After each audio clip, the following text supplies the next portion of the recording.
সিয়াম কিছু দিনের জন্য, আইয়ামাম মা'দুদাত।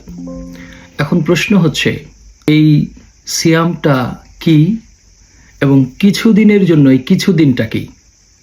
কিছু দিন কি কোনো নির্দিষ্ট দিন, কোনো নির্দিষ্ট মাস, নাকি নির্দিষ্ট সময়? এই যে কিছু দিনের জন্য বলা হয়েছে, নির্দিষ্ট করে বলা হলো না যে 20 দিন বা 30 দিন কিংবা 1 মাস, কিছুদিন। এখানেই আপনার দর্শন লুকায়িত।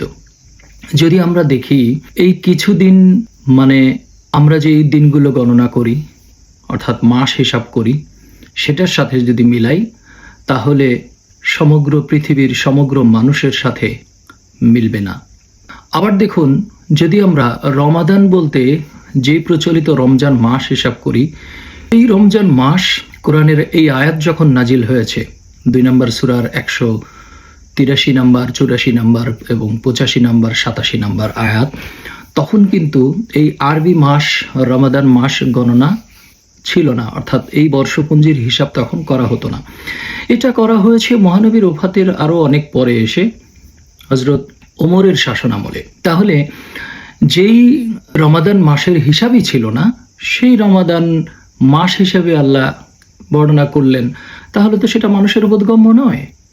মানুষ তো তখন প্রশ্ন করবে যে এটা কিসের রমাদান? তাহলে এই রমাদানের মূল উদ্দেশ্য কি? এটা বুঝতে হলে আমরা প্রথমে আসি, রমাদান অর্থ কি?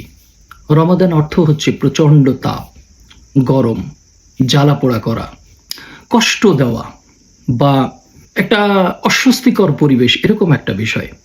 তো সেই বিষয়ের সাথে তুলনা করে বলা হচ্ছে যে এই রমাদান যখন আসবে, অর্থাৎ তোমাদের ভিতরে যখন এই জ্বালা পোড়ন বেড়ে যাবে, লোভ, লালসা, হিংসা, অহংকার, কামনা, অর্থাৎ খান্নাসরূপী শয়তানের যত রকম প্ররোচনা আছে, কুমন্ত্রণা আছে, সেই সকল কিছু যখন তোমাদেরকে আঁকড়ে ধরবে, তখন তোমরা রমাদান, এই নিয়ম, কুতিবা আলাইকুমুস সিয়াম, তোমাদের জন্য বিধান করা হলো। কুতিবা মানে হচ্ছে এখানে কিতাব, বিধান করা হলো, নির্ধারণ করা হলো। সেটা কি? সিয়াম, সাধনা, সংযম। তো এই সংযম কিসের করব? কিসের সংযম করতে হয়? আমার দেহের সকল অঙ্গ প্রত্যঙ্গ চলে কিসে?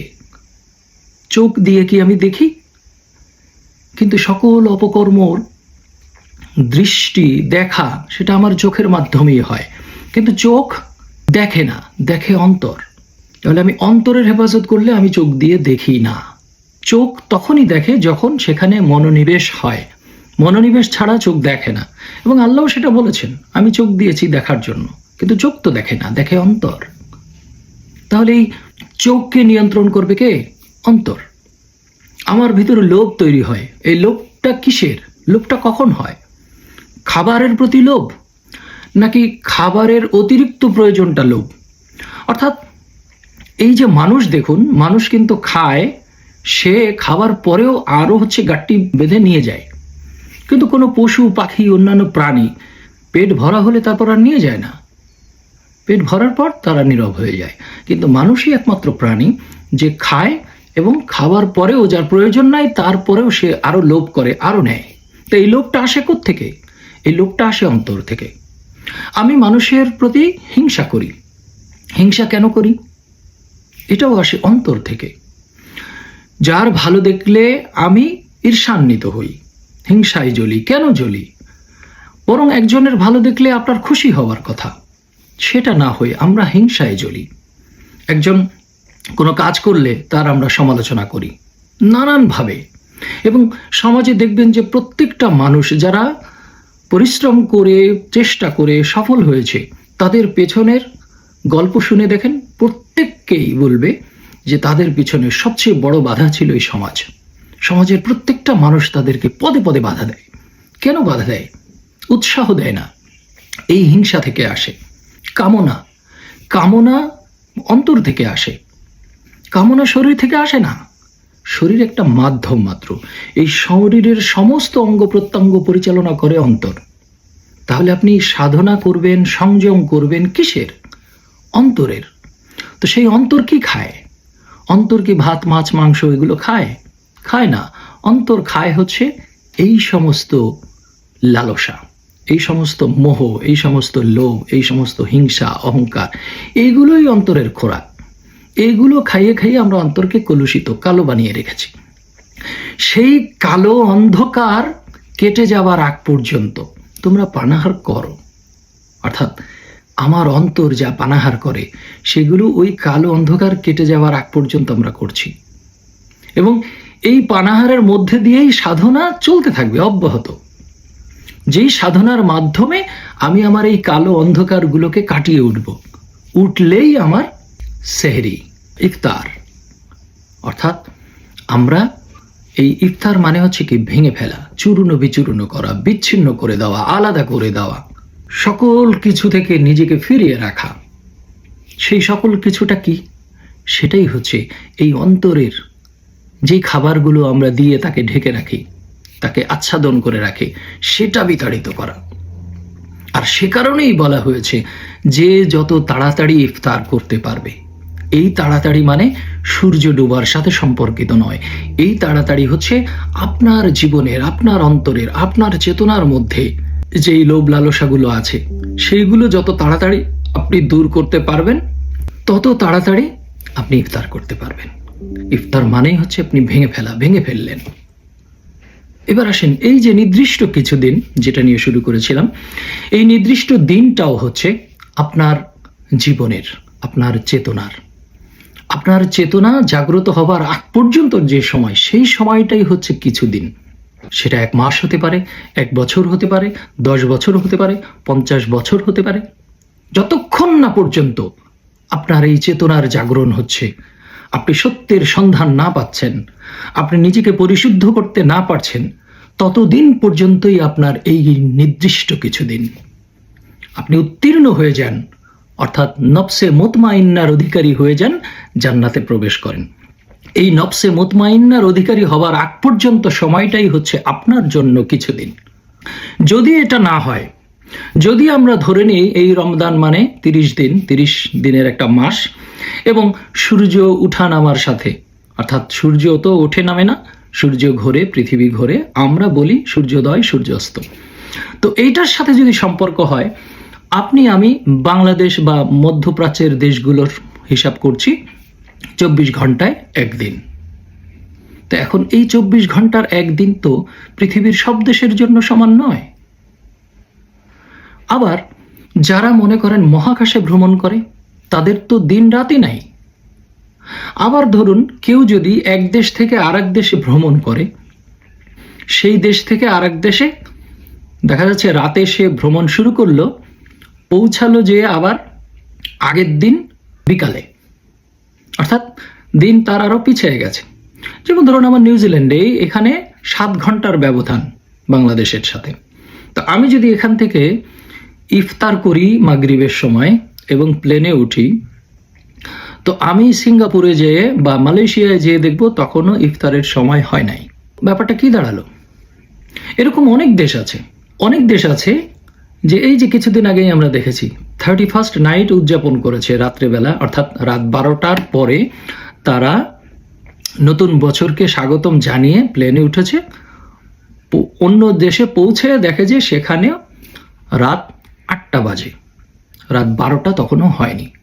তাহলে এই যে আপনি রোজার সময় এক দেশ থেকে রোজা শুরু করলেন, আর এক দেশে যেয়ে দেখলেন যে সে দেশে রোজা এখনো শুরুই হয় নাই, কিংবা এক দেশে ইফতার করলেন আর এক দেশে যেয়ে দেখেন যে ইফতারের সময় হয় নাই, তখন আপনি হিসাবটা কিভাবে করবেন? তার মানে হচ্ছে এই দিন রাত্রের হিসাব এই সৌরজগতের সূর্যের সাথে হিসাব করলে মিলবে না, মহাকাশের সাথে মিলবে না, এক দেশের সাথে মিলবে না, মিলবে হচ্ছে একমাত্র আপনার জীবনের সময়ের সাথে। অর্থাৎ আপনার সেহরির সময় আর আমার সেহরির সময় কখনোই এক হবে না। আমার চেতনা আর আপনার চেতনা এক না। সকল মানুষের চেতনা সামগ্রিকভাবে এক করা সম্ভব নয়।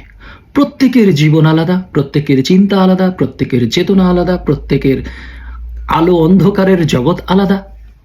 তাহলে যার যার ইফতার তার জীবনের সময়, যার যার সেহরি তার জীবনের সময়, তখনই কেবল এটা মেলা সম্ভব। তা না হলে কোরআন সামগ্রিক সার্বজনীন থাকে না, কোরআন প্রশ্নবিদ্ধ হয়ে যায়। কিন্তু আল্লাহ তো কোরআন সৌদি আরবের জন্য দেন নাই, বাংলাদেশের জন্য দেন নাই।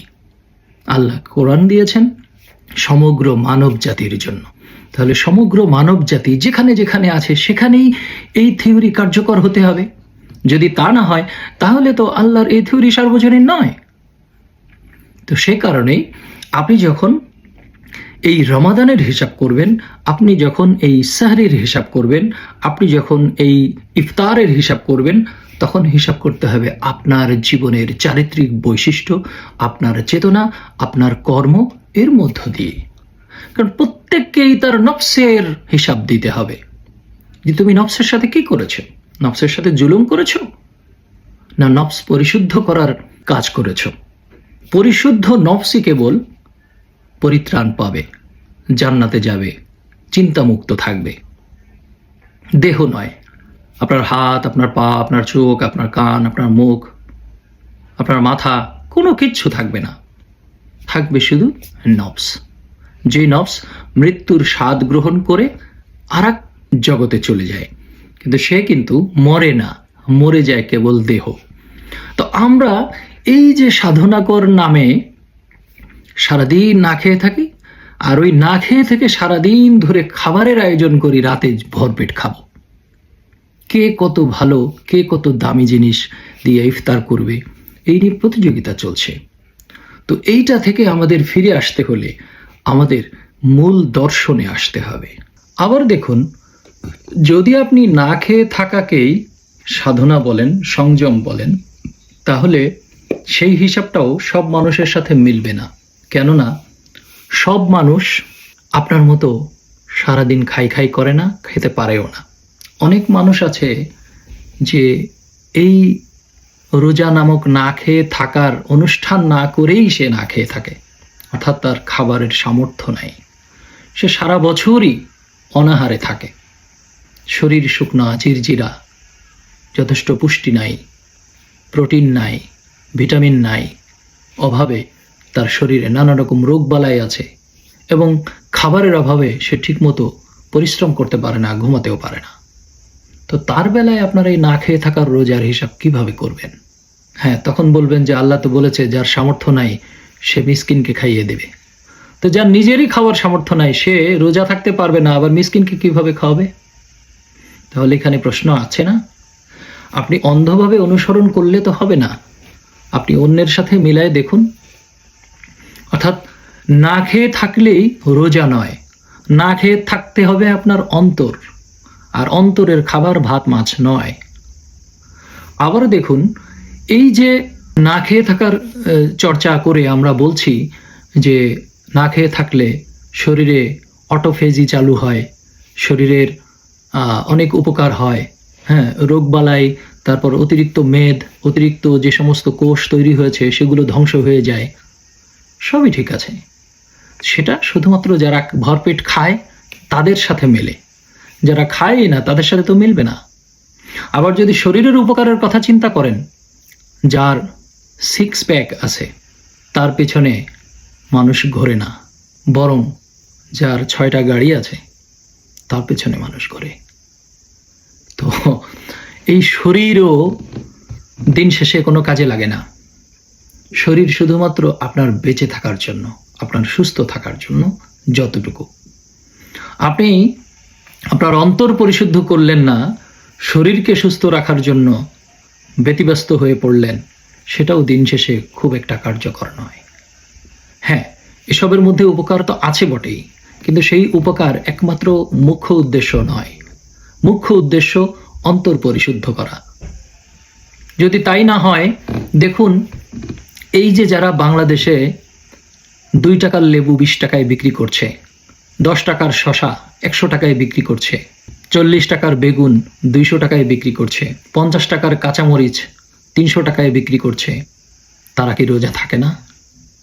খোঁজ নিয়ে দেখুন, প্রত্যেকেই না খেয়ে আছে, প্রত্যেকেই রোজা থাকছে। আল্লাহর ভয়তে তারা পানিও খায় না, কিন্তু যখন তারা এই দাম বাড়ায়, সম্পদ মজুদ করে রাখে, ভেজাল মিশায়, রং মিশায়, তখন কি আল্লাহ দেখে না? তাহলে ফাঁকিটা আমি কিসের সাথে দিচ্ছি? সেই অন্তরের সাথেই তো। তাহলে অন্তর পরিশুদ্ধ করতে হলে এই খেয়ে না খেয়ে থাকাটা মুখ্য বিষয় নয়। মুখ্য বিষয় হচ্ছে আপনার অন্তর পরিশুদ্ধ করতে হলে আপনার চেতনাকে জাগাতে হবে, আপনার দৃষ্টি সংযত রাখতে হবে, লজ্জাস্থান সংযত রাখতে হবে। আর লজ্জাস্থানও আপনার লিঙ্গ নয়, অন্তর। কারণ অন্তর ব্যাধি থাকলেই কেবল আপনার অঙ্গ সজাগ হয়। অন্তর যদি তালামারা থাকে, অন্তর যদি নিয়ন্ত্রণে থাকে, তাহলে সব কিছুই নিয়ন্ত্রণে থাকে।